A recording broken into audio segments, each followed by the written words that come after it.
Hai, gaya hidup setiap orang memang berbeda-beda. Ada yang memiliki gaya hidup sederhana karena lebih nyaman dengan kesederhanaan. Ada pula yang lebih menyukai gaya hidup yang mewah.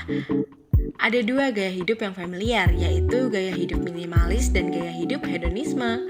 Gaya hidup hedonisme merupakan gaya hidup ketika seseorang membeli barang-barang yang sebenarnya tidak ia perlukan atau tidak dapat digunakan dengan maksimal. Lalu, apakah gaya hidup hedonisme ini memiliki dampak yang buruk atau justru berdampak baik? Nah, di video haluan kali ini kita akan membahas soal hedonisme dan bagaimana caranya untuk menghindari gaya hidup hedonisme ini. Simak sampai selesai ya video haluan kali ini.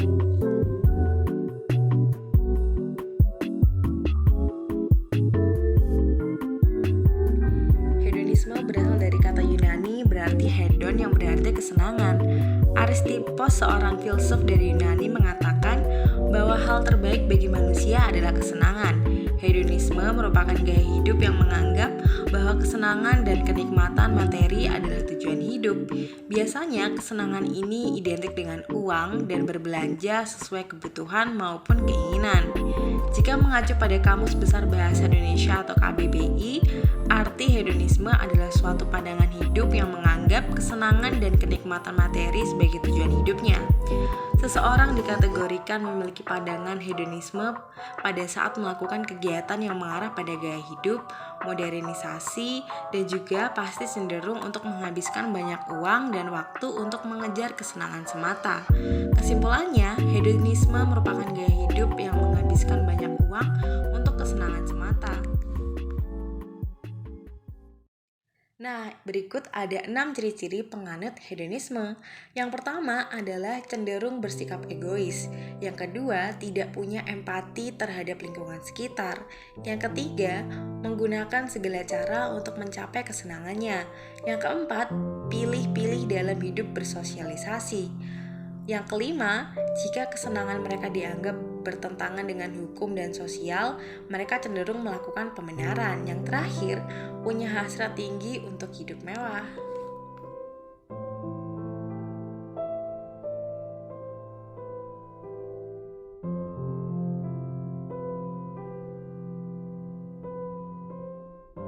Nah, yang pertama adalah dipengaruhi oleh internet. Penetrasi internet di Indonesia telah melampaui angka 50% dari total penduduk, menurut survei APJI pada tahun 2018. Dari total 262 juta jiwa, sebanyak 143,26 orang diperkirakan telah menggunakan internet secara aktif. Hal ini memiliki dampak positif dan negatif tersendiri.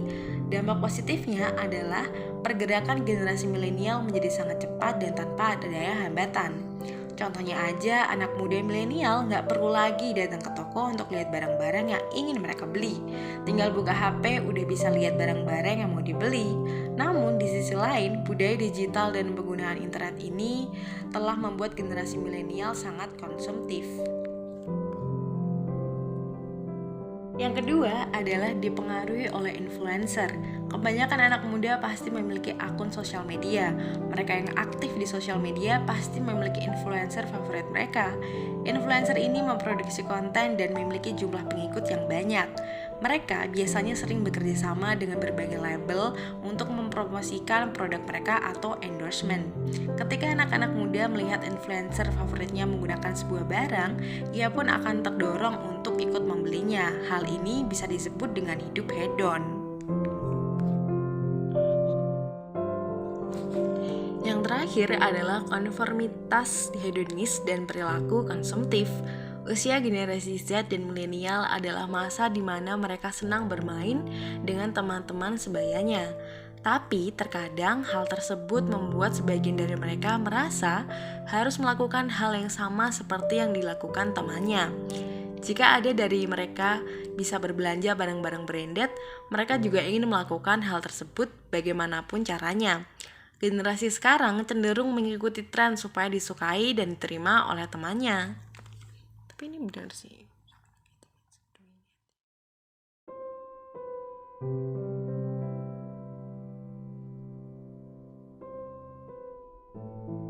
Tips yang pertama adalah pahami antara kebutuhan dan keinginan.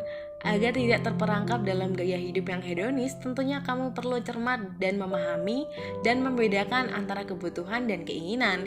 Kebutuhan adalah sesuatu yang penting dan harus dipenuhi, sedangkan keinginan adalah sesuatu yang tidak apa-apa yang tidak dipenuhi. Berusahalah untuk mengutamakan kebutuhan daripada keinginan-keinginan yang tidak penting dan merugikan diri sendiri. Tips yang kedua adalah gunakan media sosial dengan bijak. Hadirnya media sosial saat ini seringkali menjadi ajang pamer bagi sebagian orang untuk memamerkan apa yang dimiliki. Hal semacam ini akhirnya ikut mempengaruhi seseorang agar bisa memiliki seperti yang dilihat di sosial media. Oleh karena itu, kamu perlu menggunakan sosial media secara bijak. Jangan biarkan dirimu terpengaruh gaya hidup glamor orang-orang yang ada di sosial media. Kamu dapat membatasi penggunaan sosial media dan menghindari melihat postingan yang bisa mempengaruhi negatif. Tips yang ketiga adalah berhati-hati dalam memilih teman. Berteman dengan siapa aja, namun tak semua orang bisa menjadi teman kita. Lingkungan pergaulan dapat mempengaruhi kepribadian serta gaya hidup. Maka dari itu, berhati-hatilah dalam memilih seseorang sebagai teman. Tapi bukan berarti kamu pilih kasih. Kamu juga bisa dapat menyaring orang-orang yang bisa memberi efek buruk pada dirimu. Tips terakhir adalah buat daftar skala prioritas. Gaya hidup hedonis membuat seseorang jadi berperilaku konsumtif. Untuk menghindarinya, buatlah skala prioritas mengenai barang atau hal-hal yang kamu butuhkan. Mulai dari yang tingkat urgensinya yang tinggi hingga ke rendah. Jangan lupa buat substitusinya. Dengan begitu, kamu dapat lebih memahami mana yang memang perlu dibeli dan mana yang bisa nanti dibelinya.